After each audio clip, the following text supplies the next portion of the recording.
अण्णामलाई यांचा तामिळनाडू प्रदेशाध्यक्ष पदाचा राजीनामा मंजूर झालेला आहे। भाजपचे राष्ट्रीय अध्यक्ष नितीन नवीन यांच्याकडून राजीनामा मंजूर झाला आहे। थोड्याच वेळात अण्णामलाई यांची पत्रकार परिषद सुद्धा होणार आहे। पत्रकार परिषदेमध्ये अण्णामलाई पुढची दिशा जाहीर करतील।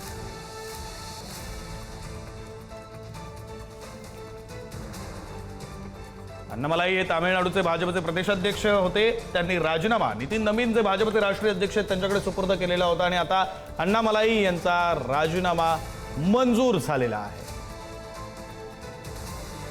आपले प्रतिनिधी शिवाजी काळे आपल्यासोबत फोन लाईन वरून जोडले गेलेले आहेत। आपण त्यांच्याकडून या संदर्भातले अधिकचे तपशील घेऊया। शिवाजी, अगदीच अण्णामलाई या गेल्या अनेक दिवसांपासून नाराज होते आणि आता त्यांनी अखेर राजीनामा दिलेला आहे।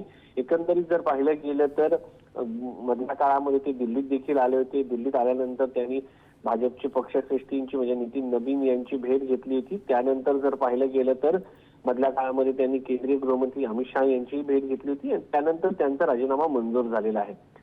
ते त्यांना सगळ्यात महत्त्वाचं म्हणजे नुकत्याच झालेल्या तामिळनाडूच्या निवडणुकीमध्ये त्यांना उमेदवारी दिली नव्हती, त्यामुळे देखील ते नाराज होते।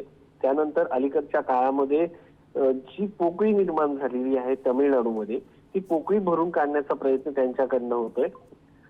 तामिळनाडूमध्ये 2026च्या निवडणुकीमध्ये AIADMK आणि DMK या दोन्ही पक्षांना जे आहे ते नाकारलेलं होतं। त्याचबरोबर भाजपला देखील त्या ठिकाणी नाकारलं होतं। अवघा एक उमेदवार त्या ठिकाणी निवडून आला होता। 2024च्या लोकसभा निवडणुकीमध्ये भाजपला 11% मतं मिळाली होती।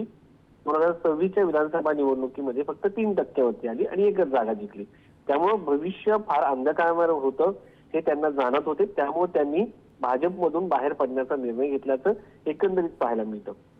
दुसरा मुद्दा असा आहे की त्यांनी राजीनामा दिल्यानंतर त्या ठिकाणी जो पक्ष उभा करण्याचा ते प्रयत्न करणार आहेत किंवा दुसऱ्या पक्षामध्ये जर गेले तर तो भाग वेगळा आहे। जर त्यांनी पक्ष उभा केला तर त्याला केंद्रातून भाजपचे नेते पाठबळ देखील देऊ शकतात आणि त्या ठिकाणी म्हणजे तामिळनाडूच्या विचारसरणीला धरून तिथे प्रादेशिक पक्षाच्या विचारसरणीचा विचार करता तिथे त्याला एक मोठं बळ मिळू शकतं। कारण प्रादेशिक पक्षांना दक्षिणेमध्ये मोठं बळ मिळताना पाहायला मिळतं, राष्ट्रीय पक्षांना तितकंच स्थान त्या ठिकाणी दिसताना पाहायला मिळतं। अगदी खरंय शिवाजी। त्यामुळे आता अण्णामलाई पुढचा निर्णय काय घेतात, आजच्या पत्रकार परिषदेतून भविष्यातली काय भूमिका मांडतात हे पाहणं अधिक महत्त्वाचं असणार आहे। धन्यवाद तुम्ही दिलेल्या या सगळ्या सविस्तर माहितीसाठी।